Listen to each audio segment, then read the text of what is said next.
Hello viewers, আসসালামু আলাইকুম। কেমন আছেন সবাই? রাতে আমার মুরগিটা আজকে সারাদিন থেকে অনেক অসুস্থ।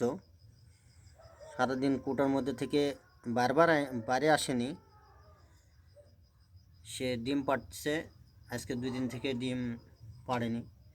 জানি না তার কি হয়েছে। আমার মুরগির জন্য সবাই দোয়া করবেন, আমার মুরগিটা যেন তাগাদা সুস্থ হয়ে যায় এবং অনেক যেন ডিম পাড়ে, আমরা যেন ডিম খেতে পারি।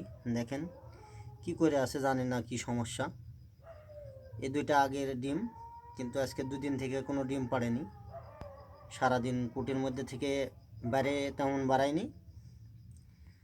এই কুটিতে মুরগি একলাই থাকে। কি সমস্যা বুঝতে পারছি না। ডিম এখন পেটের কোনো সমস্যা হয়েছে নাকি জানি না। তবে সবাই দোয়া করবেন আমার মুরগিটা যেন তাগাদা সুস্থ হয়ে যায়। দেখেন